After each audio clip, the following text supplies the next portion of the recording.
Question 8. A car stops at two sets of traffic lights.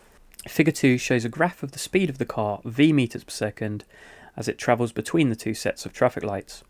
The car takes t seconds to travel between the two sets of traffic lights. The speed of the car is modelled by the equation v is equal to 10 minus 0.4 t ln t plus 1, where t is between 0 and capital T, where t seconds is the time after the car leaves the first set of traffic lights. According to the model, part A, find the value of t. Well, t is this point on our graph here. This is the point where v is equal to 0. So the car is stopping at two sets of lights, so this must be the first set, and then it's travelling with this speed, so it speeds up, and then it slows down to the stop, where speed is equal to 0, at that capital T, which is the second set of lights. And so what do we know about this point t? Well, v is equal to 0. So when v is equal to 0, that's these 2 points here on the graph, and when we have an equation written as two products, v is equal to 0 when either 10 minus 0.4t is equal to 0, or when ln t plus 1 is equal to 0. Now, ln t plus 1 is equal to 0 when t is equal to 0, and that's the first value that we already have, and so the value we're interested in is when 10 minus 0.4t is equal to 0. And rearranging this, adding 0.4t to both sides and then dividing by 0.4, we get t is equal to 25. And so a capital T value is 25.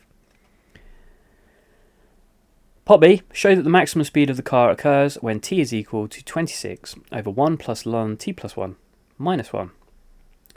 Well, if the maximum speed of the car is here, that is when the gradient of this function is equal to 0. So we need to find dv by dt. So we have v, 10 minus 0.4t ln t plus 1. We're going to use the product rule to differentiate this. So if we let u equal 10 minus 0.4t, and I'm going to use z instead of v here because v is our velocity.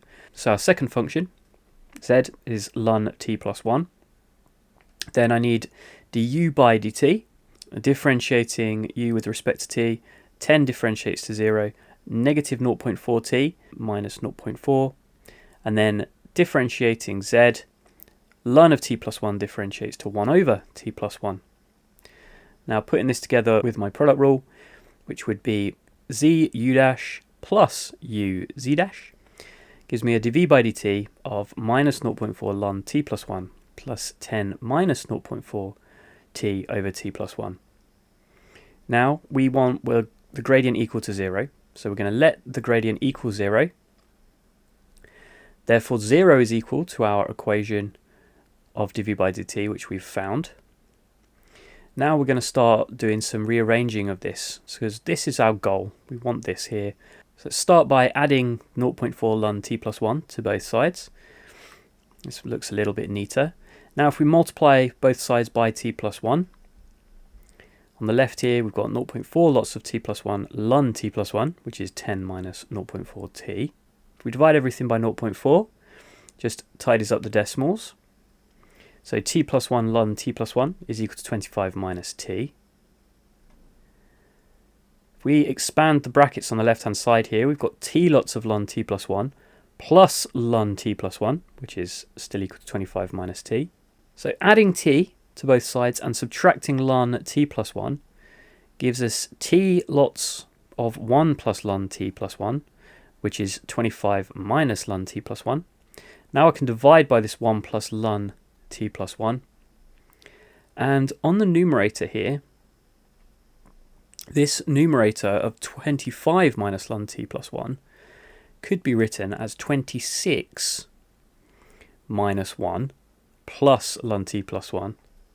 And so we can see, and we're using our answer here to work back a little bit, that t can be written as 26 over 1 plus ln t plus 1 minus 1.